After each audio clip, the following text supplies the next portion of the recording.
La souveraineté de Dieu dans notre vie.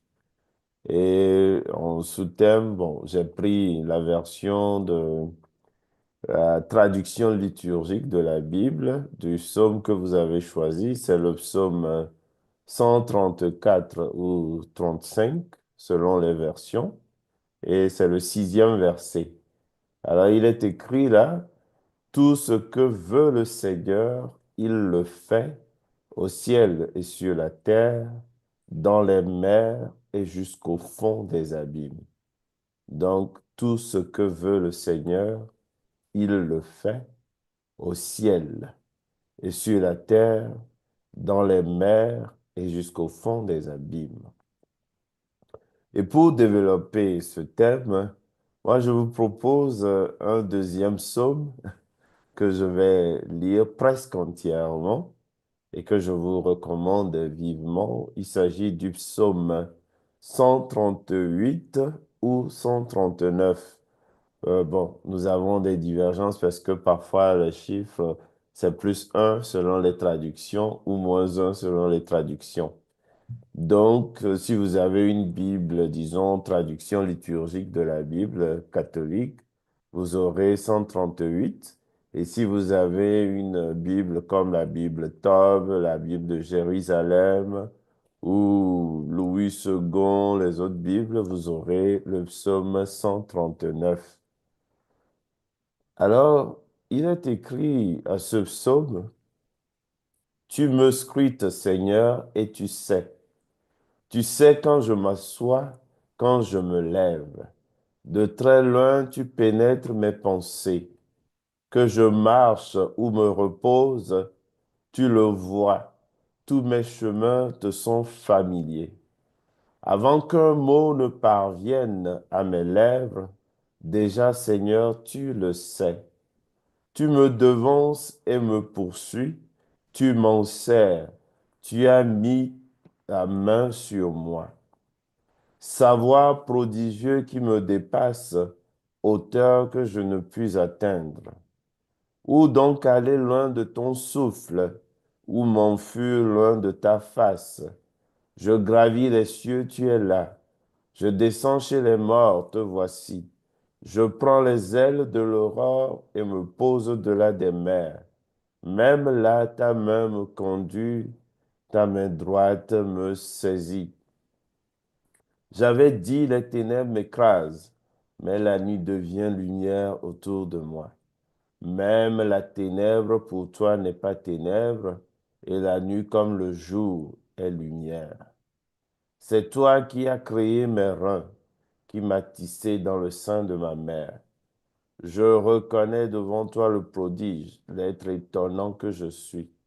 Étonnantes sont tes œuvres, toute mon âme le sait. Mes os n'étaient pas cachés pour toi quand j'étais façonné dans le secret, modelé aux entrailles de la terre. J'étais encore inachevé, tu me voyais. Sur ton livre, tous mes jours étaient inscrits, recensés avant qu'un seul ne soit. Que tes pensées sont pour moi difficiles, Dieu, que leur somme est imposante. Je les compte plus nombreuses que le sable. Je me veille, je suis encore avec toi.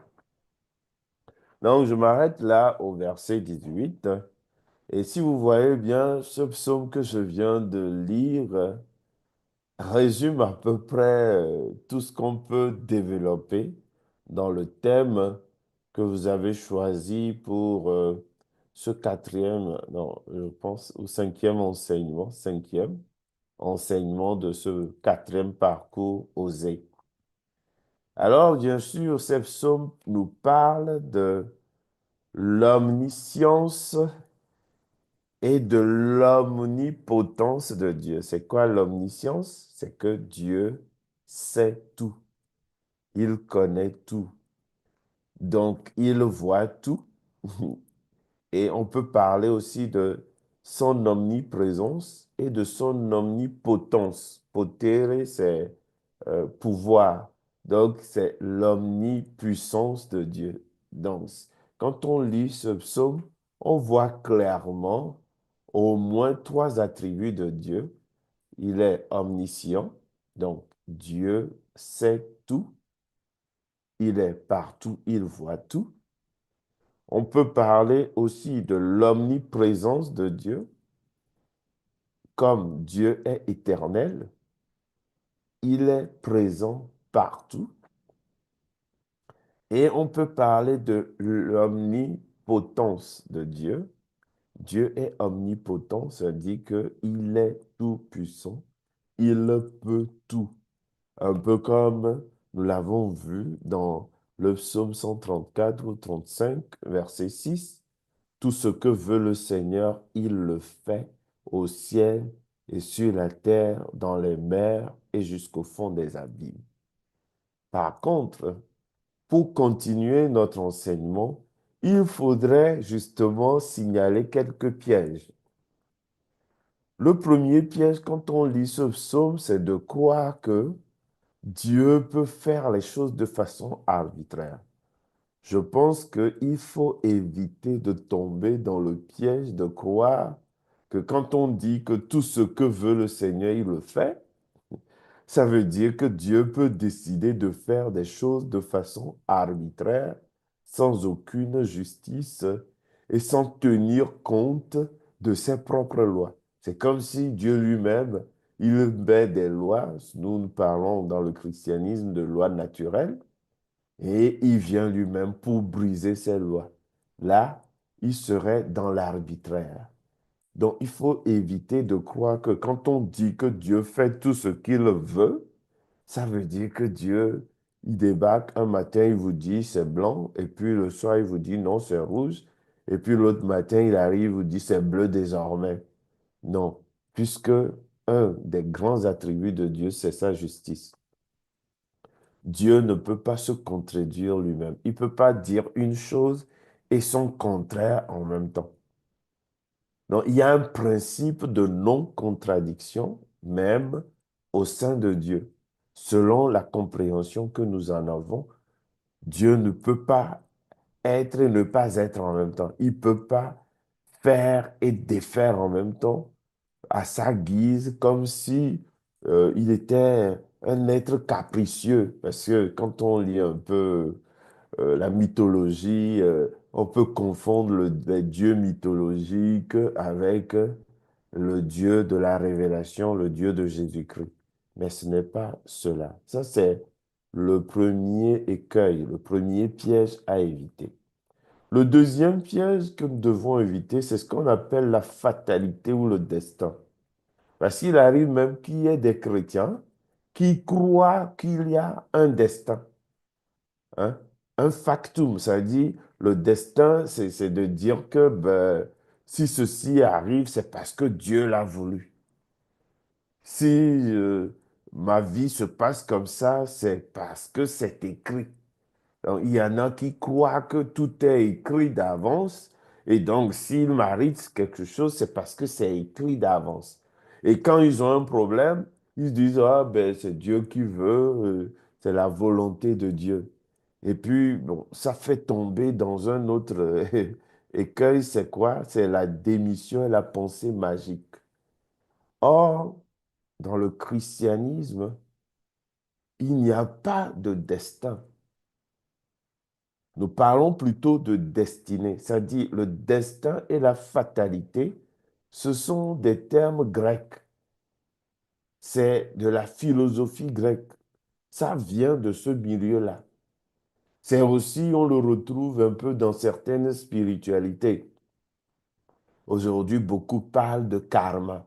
Quand vous regardez les vidéos sur TikTok, YouTube, on vous dit le karma. Donc, ça veut dire que ben, quand tu fais quelque chose, ça te retombe dessus. Donc, les gens disent, regardez le karma qu'il va se prendre en pleine figure. Le mot karma dans les religiosités bouddhistes et tout ça équivaut à ce que les Grecs, dans la philosophie grecque et autres, ou dans leur mythologie, eux, ils appellent le destin ou la fatalité. Donc, c'est comme si les lois sont tellement faites que quand tu enfreins une loi, ça te retombe dessus. Et donc, en plus, c'est comme la doctrine de la prédestination qu'on va retrouver plus tard chez Martin Luther. C'est de dire que ben, si Dieu t'a créé pour être damné, tu seras damné. Et si Dieu t'a créé pour être sauvé, tu seras sauvé, quoi que tu fasses. Ça, c'est une autre façon de ramener la notion de fatalité, la notion de destin, la notion de karma dans le christianisme.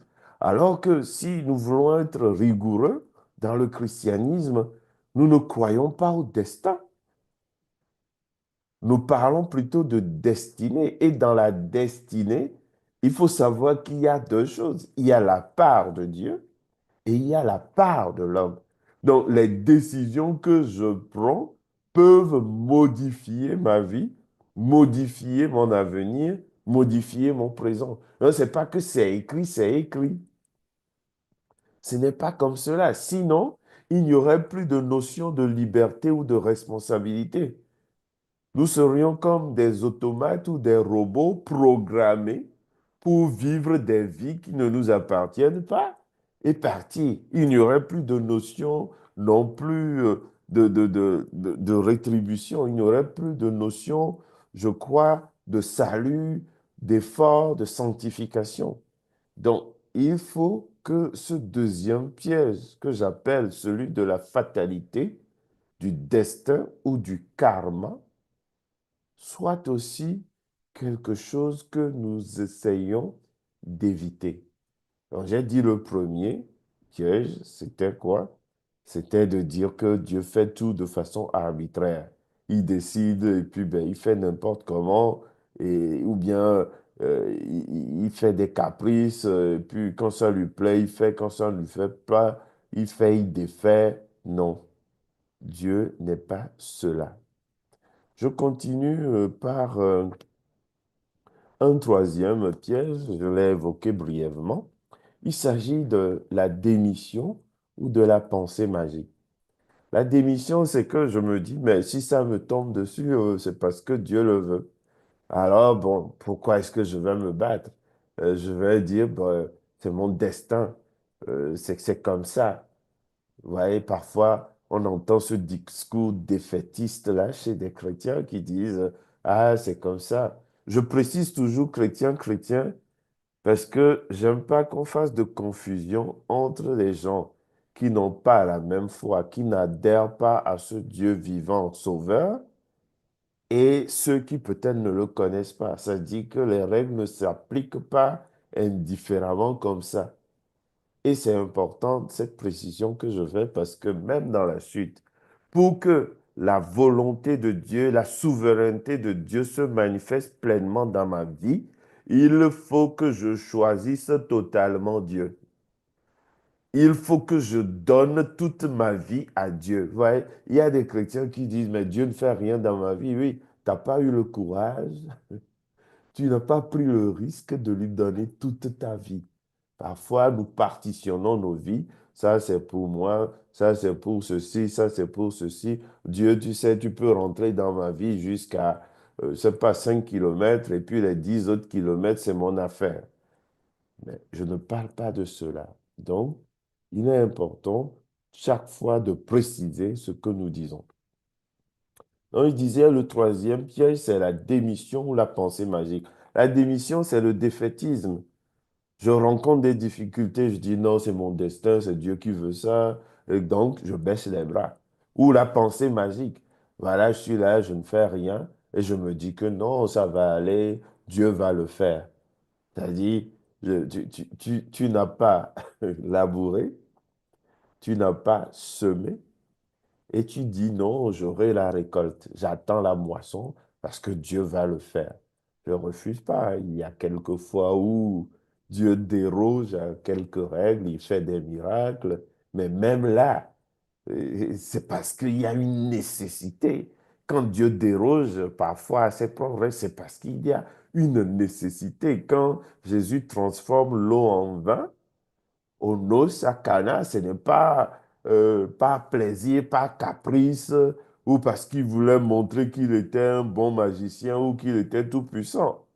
C'est parce que les gens au mariage risquaient la honte, le déshonneur, la désolation totale. Ça aurait été une catastrophe si vous êtes à un mariage et que vous venez à ne plus avoir de vin pour vos invités. Imaginez la honte, la catastrophe. Pour que Marie remarque la chose et aille voir son fils, c'est parce que c'était sérieux. Dans ce milieu-là, faire une fête et finir en queue de poisson parce que vous n'avez plus de vin, c'est la honte de toute la famille. C'est l'infamie pour vous tous.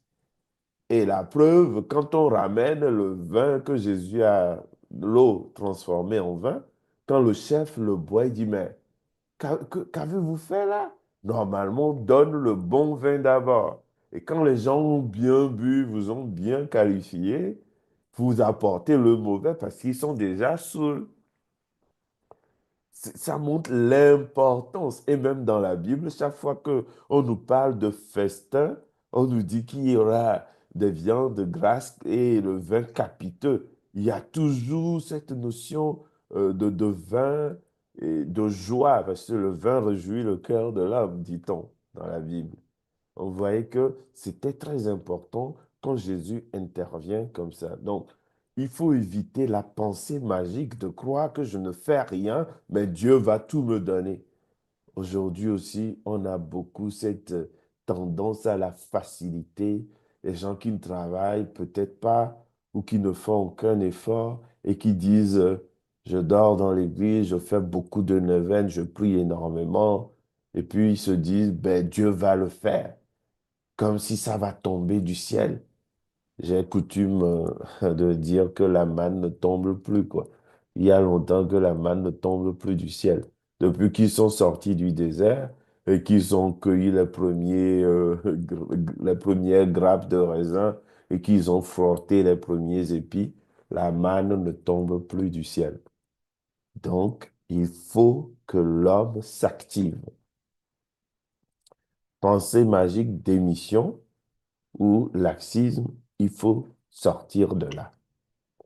Bon, après avoir dit ce qu'il ne faut pas, quelle pourrait être la compréhension ou une des compréhensions qui soit proche de la vérité de ce que nous disons? Premièrement, moi, je pense qu'il faudrait remarquer, en lisant le psaume 138, 139, qu'il y a la part de Dieu en amont et en aval. On nous dit dans ce psaume justement, tu me scrutes Seigneur et tu sais. Tu sais quand je m'assois, quand je me lève. De très loin, tu pénètres mes pensées. Mieux, on nous dit même que je n'étais même pas encore tissé dans le sein de ma mère, que tu me connaissais.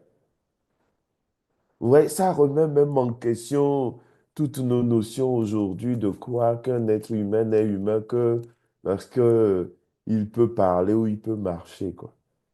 Ici, on nous dit, tu m'as tissé dès le sein de ma mère. Donc, quand nous prenons ces choses, c'est que déjà, c'est par amour et c'est la volonté. Nous sommes voulus par Dieu.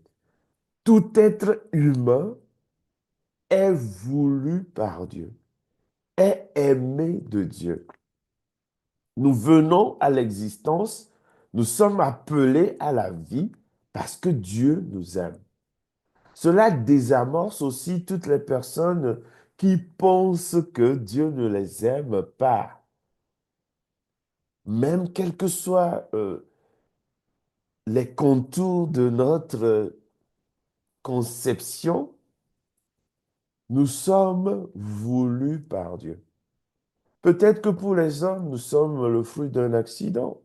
Peut-être que pour les hommes, nous sommes le fruit de la méchanceté, d'un viol ou quoi que ce soit. Mais il n'y a pas de hasard en Dieu. Nous sommes voulus par Dieu. Vous savez, il y a eu plein d'enfants qui sont nés malgré qu'on ait essayé de leur ôter la vie. C'est la preuve qu'ils sont voulus par Dieu. Tout être humain, en tout cas pour nous chrétiens, est le fruit de l'amour de Dieu. Nous sommes venus à l'existence parce que Dieu nous aime et que Dieu nous veut. Dieu veut que je sois vivant. Et chaque jour, quand je suis vivant, c'est toujours que la volonté de vie de Dieu continue son œuvre en moi. Parce que chaque fois que je respire, c'est le souffle de Dieu en moi. Nous pouvons voir un peu l'allusion faite déjà dans la Genèse. C'est le souffle de Dieu qui déjà planait sur les eaux de la création. C'est ce même souffle, Rua Elohim, qui a été insufflé dans les narines de l'homme, selon, bien sûr, la conception que on nous a présentée de comment l'homme a été créé, quoi. Mais le souffle de vie est un souffle de Dieu en nous. Je suis vivant parce que Dieu veut que je sois vivant. Chaque jour, Dieu me porte. La vie que j'ai est une vie de Dieu en moi. Donc, avant qu'un mot ne parvienne à mes lèvres, déjà, Seigneur, tu le sais. Vous voyez? Quand on continue, il dit, ben, où que j'aille, tu es présent. J'avais dit, les ténèbres m'écrasent, mais la nuit devient lumière autour de moi. C'est toi qui as créé mes reins, qui m'as tissé dans le sein de ma mère. Je reconnais devant toi le prodige, l'être étonnant que je suis. Étonnantes sont tes œuvres, toute mon âme le sait. Donc, il y a ce premier point-là. Dieu est à l'origine de nos vies, mais le deuxième, c'est que Dieu est aussi au terme de nos vies. C'est-à-dire que le déroulement de ma vie, si j'ai donné ma vie à Dieu, parce que c'est important de le dire, c'est-à-dire Dieu ne vient pas s'immiscer dans la vie de quelqu'un si la personne ne lui donne pas sa vie, si la personne ne l'accueille pas, ne lui permet pas. Bien sûr, il y a eu des cas où on peut dire que il n'est pas allé de main morte. On peut prendre par exemple le cas de notre ami Jonas, qui fuyait parce qu'on lui a demandé, va annoncer la conversion aux habitants de Ninive. Lui, il a dit non, pas question. Mais là aussi, il faut comprendre que Jonas était un prophète. Un prophète, c'est quelqu'un qui est choisi par Dieu pour porter sa parole. Et il faut savoir qu'il a accepté d'être prophète. On ne lui a pas imposé forcément d'être prophète. Il a accepté. Par contre, il a refusé de faire sa mission. Et là, Dieu utilise un grand moyen. D'ailleurs, ce n'est pas Dieu qui l'a jeté à l'eau, hein. C'est lui-même qui a dit, c'est à cause de moi que vous avez des malheurs. On lui dit, mais que faire? Il dit, j'ai désobéi à Dieu, c'est pour ça que nous avons des soucis. Jetez-moi à l'eau et vous, vous serez en paix. On le jette à l'eau. Si Dieu était aussi méchant qu'on le pense, c'est une baleine, c'est un poisson géant qui le récupère. Il n'a aucun problème, aucune égratignure et qui l'emmène là où il ne voulait pas aller. On retrouve aussi cette notion d'aller où on ne voulait pas. On le retrouve chez les prophètes comme Jérémie, Ézéchiel. Les grands prophètes ont vécu des choses comme ça. Mais c'est des gens qui ont dit, me voici, envoie-moi. Ils ont accepté la mission. On retrouve chez Saint Pierre la même notion. Jésus dit, quand tu étais jeune, tu allais où tu voulais, mais quand tu seras grand, on te mettra la ceinture et t'emmènera où tu ne voudras pas. On retrouve toujours chez Samson, par exemple, que la puissance de Dieu peut pousser un prophète à aller là où le Seigneur veut qu'il aille. Mais c'est des gens qui ont donné leur vie à Dieu. Un prophète, c'est quelqu'un à qui Dieu propose une mission. Je veux que tu sois mon porte-parole. Et ils ont accepté. Donc, on peut voir aussi Saint Paul. On peut dire qu'il a été bousculé, mais au début, c'est lui qui poursuivait les chrétiens et les jetait en prison, on tuait même parfois quelques-uns. Et il allait à Damas pour continuer sa sale besogne et il a été jeté de son cheval. Il a rencontré Dieu sur son chemin parce que lui aussi était le persécuteur. D'ailleurs, quand il va demander qui es-tu? Jésus lui dit, pourquoi me persécutes-tu? Il n'a pas dit, pourquoi persécutes-tu les chrétiens? Jésus s'identifie aux chrétiens. Il dit, Saul, Saul, pourquoi me persécutes-tu? Et l'autre lui répond, mais qui es-tu et que je persécute? Et il lui dit, je suis Jésus que tu persécutes. Et c'est là que Paul se convertit. Il va voir Ananie qui lui impose les mains et de persécuteur, il devient un prophète, il devient un apôtre. Donc, il y a toujours ces deux aspects de la liberté de Dieu, mais aussi la liberté de l'homme qui veut servir Dieu. Donc, ce n'est pas que Dieu vient et puis il décide de tout et puis l'homme n'a pas son mot à dire. Non. Par contre, quand on a dit oui chez Dieu, Jésus nous dit, quand tu mets la main à la charrue, on ne regarde pas en arrière. Tu ne peux pas dire oui au Seigneur. Je veux te servir. Me voici. Envoie-moi. Et puis, le soir, tu dis non, mais Seigneur, tu sais, trouve un autre, quoi. Mais non, on ne peut pas faire comme ça des va-et-vient, comme un yo-yo avec Dieu. Quand nous avons accepté l'appel de Dieu, il est important que, en tant que chrétien, en tant que prêtre, en tant que laïc engagé dans nos groupes, dans le renouveau, quand vous avez accepté de servir Dieu, il n'est pas souhaitable que nous soyons un peu des gens tièdes. Tantôt oui, tantôt non. Tantôt je suis chaud pour Dieu. Tantôt quelqu'un m'a fait quelque chose, je recule. Parce que parfois nos sentiments humains viennent détruire l'œuvre même de Dieu. Vous m'excuserez, on n'est pas là pour tes émotions, quoi. En fait, c'est pas, ben, je suis de bonne humeur, ah, je suis content, demain je suis pas content, alors je bousille tout, j'empêche les autres d'avancer, un peu comme Jésus dirait des pharisiens et des docteurs de la loi, ils ont la clé, ils n'entrent pas, ils empêchent les autres d'entrer. Il faut qu'on fasse attention. Que l'on soit prêtre, religieux, religieuse, que l'on soit laïque, engagé, qu'on ait une responsabilité dans l'Église, c'est pas par rapport à nos humeurs.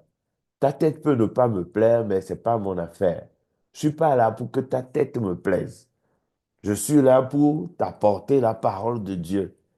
J'ai un devoir dans l'Église envers Dieu et envers les gens, envers les hommes. Je fais mon devoir. Je suis pas là pour faire mon malin parce que la tête de quelqu'un ne me revient pas ou parce que je me suis levé, je suis de mauvaise humeur. Donc aujourd'hui, je ne fais pas la mission de Dieu ou j'empêche le groupe d'évoluer ou d'avancer. On n'est pas là pour tes humeurs. C'est pas ça, en fait. Servir le Seigneur, c'est aussi s'oublier. C'est le détachement, c'est être capable d'abnégation, être capable de s'effacer devant le Seigneur pour servir nos frères et sœurs. Je crois que ça plaît énormément au Seigneur pour qu'on ne prenne pas sa place.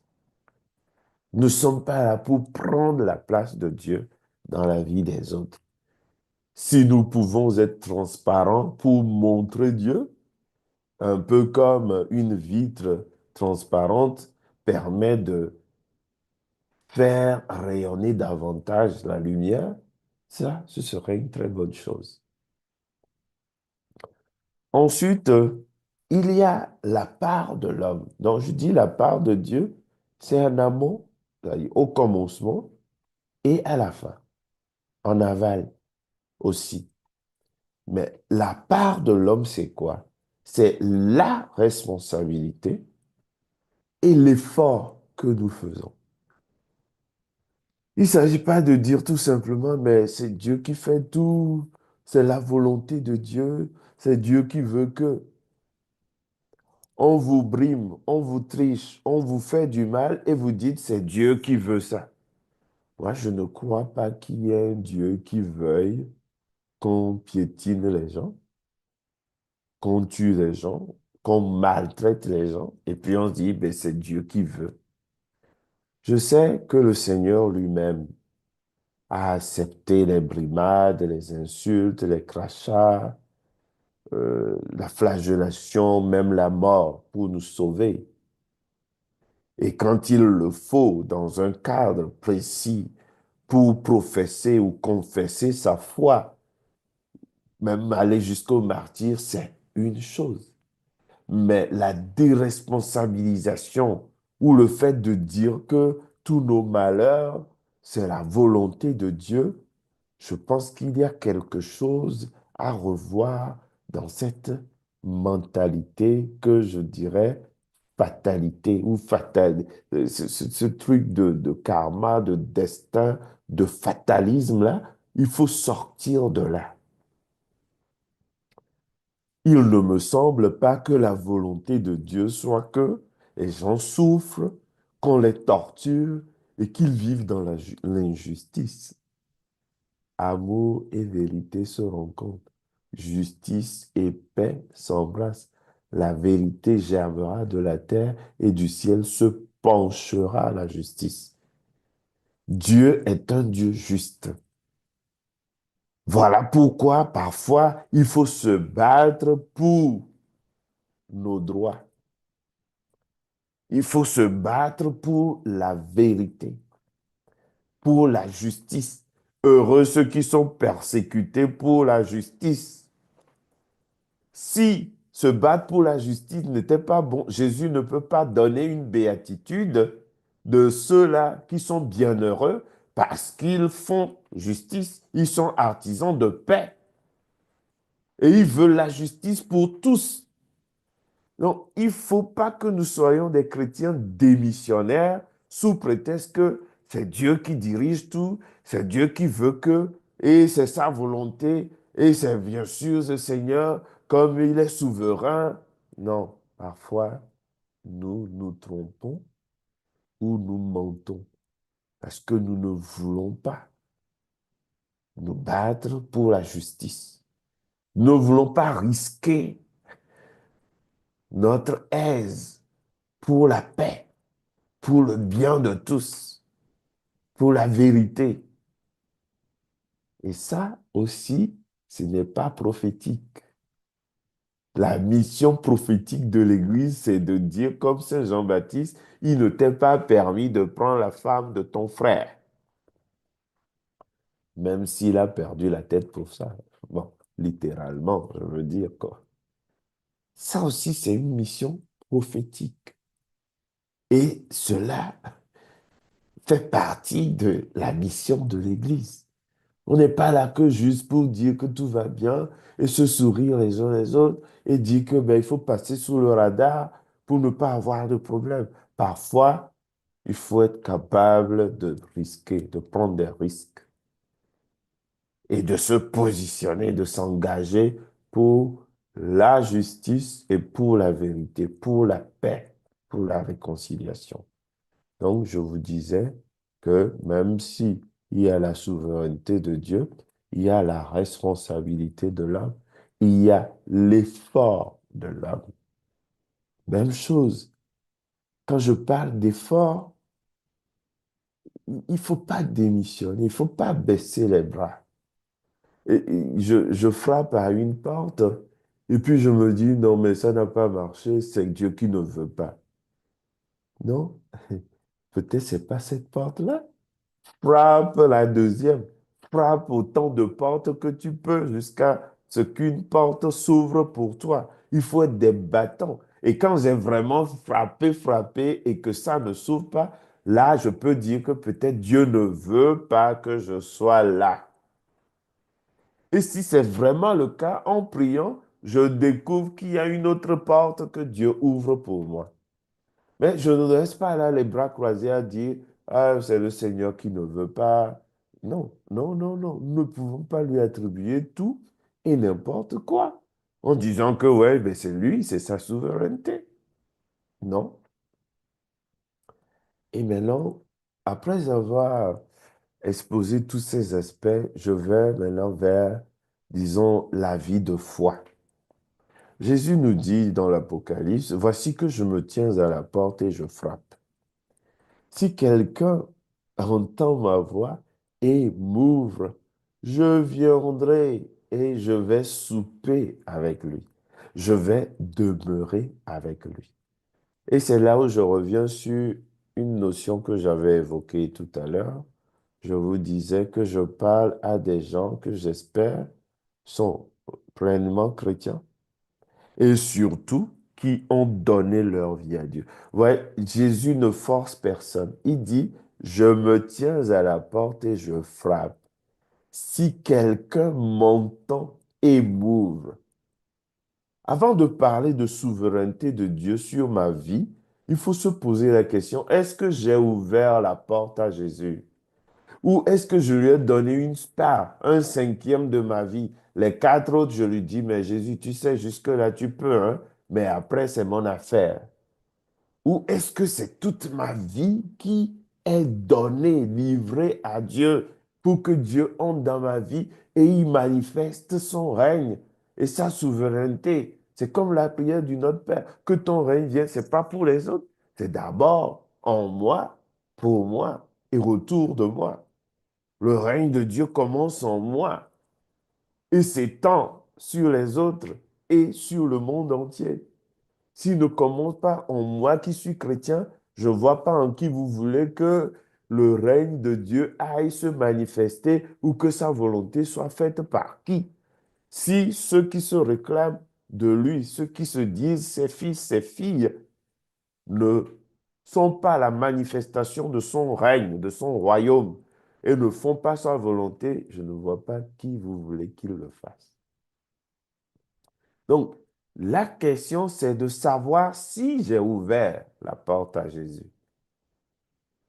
Est-ce que j'ai donné toute ma vie à Dieu pour que cette souveraineté de Dieu se manifeste en moi, dans ma vie, dans ma famille et tout autour de moi? Si nous répondons positivement à cette question-là, là, nous parvenons à un autre point où nous dépassons la peur, où nous dépassons ce que quelqu'un peut faire ou ne pas faire. Nous dépassons les malédictions, nous dépassons les petites volontés mesquines des humains. Parce que lorsque Dieu est, comme dirait notre ami, si Dieu est pour nous, qui sera contre nous?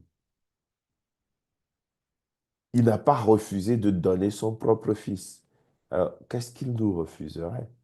Là, je vous cite Saint Paul, bien sûr, hein. Si Dieu est pour nous, qui sera contre nous?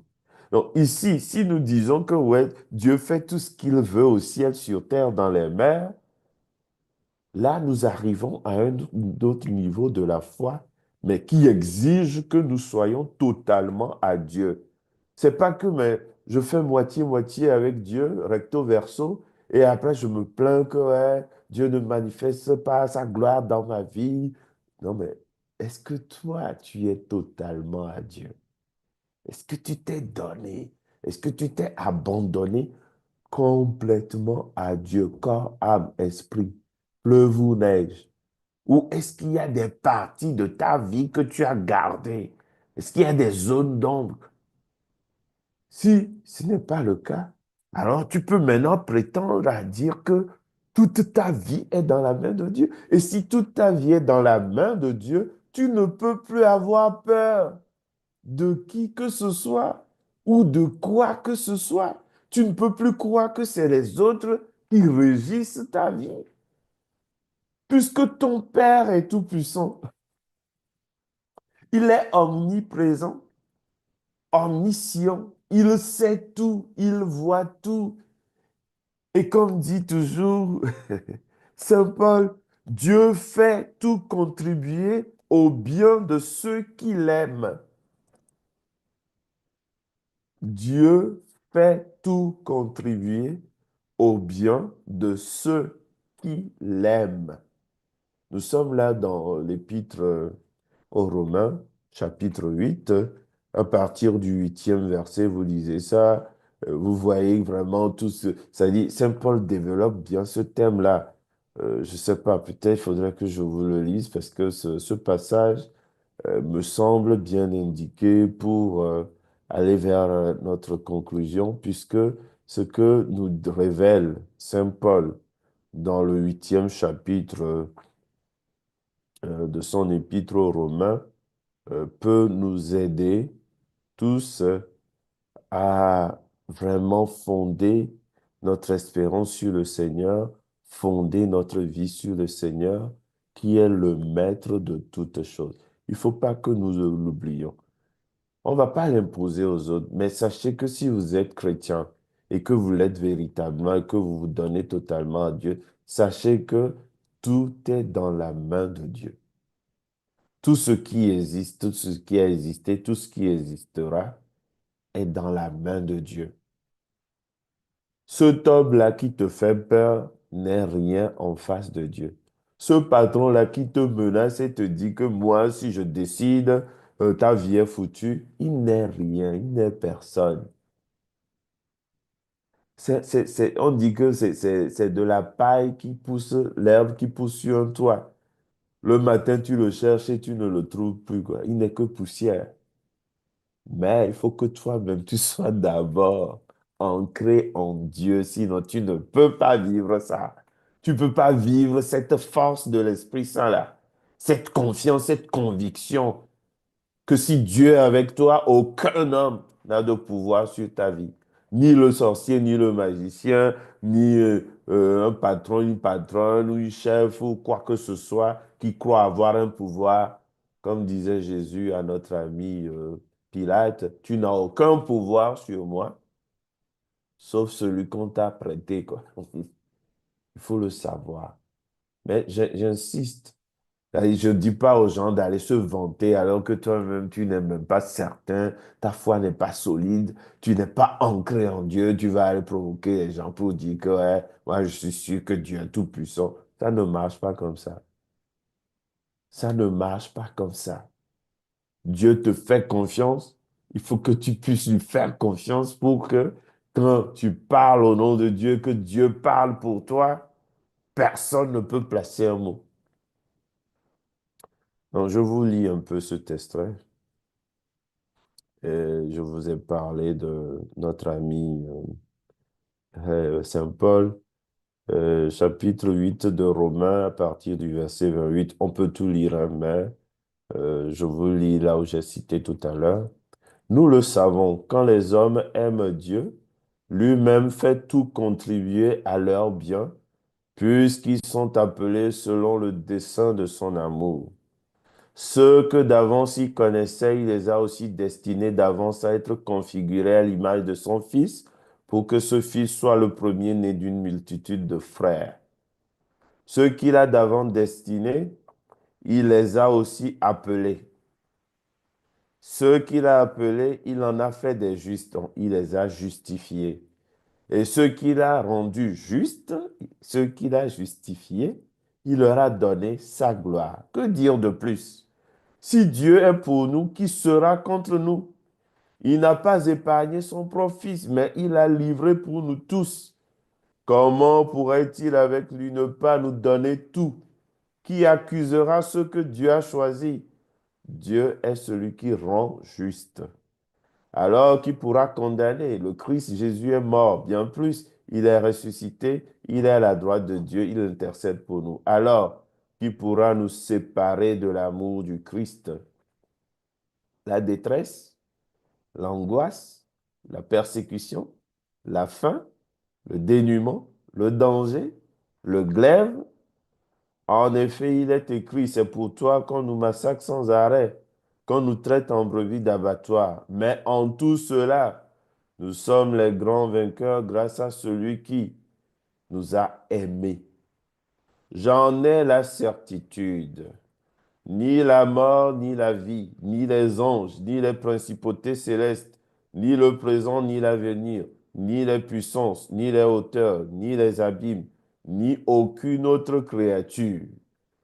Rien ne pourra nous séparer de l'amour de Dieu qui est dans le Christ Jésus notre Seigneur. Chers frères et sœurs, je vous relis deux versets, 25, 35. Qui pourra nous séparer de l'amour du Christ? La détresse, l'angoisse, la persécution, la faim, le dénuement, le danger, le glaive? J'en ai la certitude, ni la mort, ni la vie, ni les anges, ni les principautés célestes, ni le présent, ni l'avenir, ni les puissants, ni les hauteurs, ni les abîmes, ni aucune autre créature, rien ne pourra nous séparer de l'amour de Dieu qui est dans le Christ Jésus, notre Seigneur. Et c'est sur ces mots, bien-aimés, que je fais une pause dans notre enseignement en vous redonnant la parole au cas où vous auriez des questions à poser ou des apports à faire pour nourrir ensemble notre foi et notre conviction et nous rappeler que Dieu est maître sur toutes choses. Il est le souverain de toutes choses.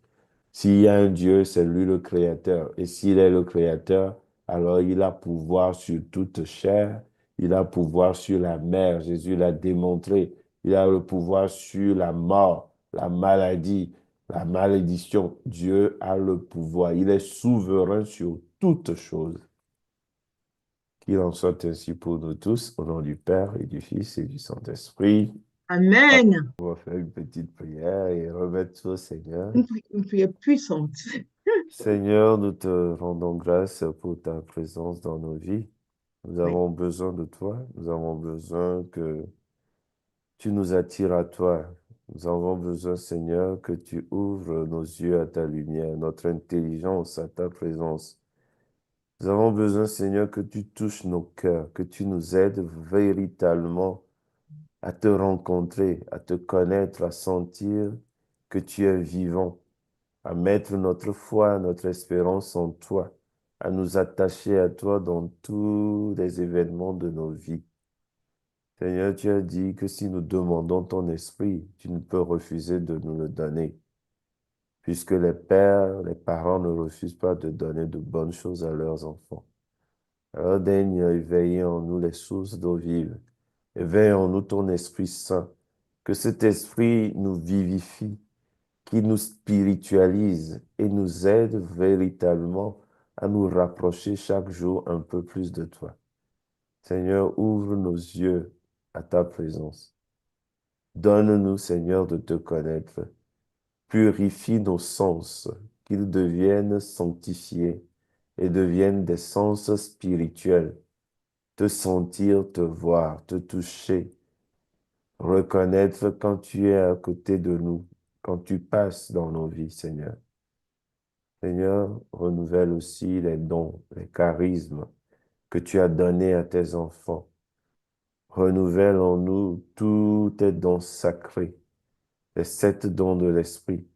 Renouvelle aussi tous les charismes que tu donnes pour te servir, servir ton Église, servir nos frères et sœurs, pour magnifier ton nom. Et que ta puissance se déploie dans nos vies, Seigneur.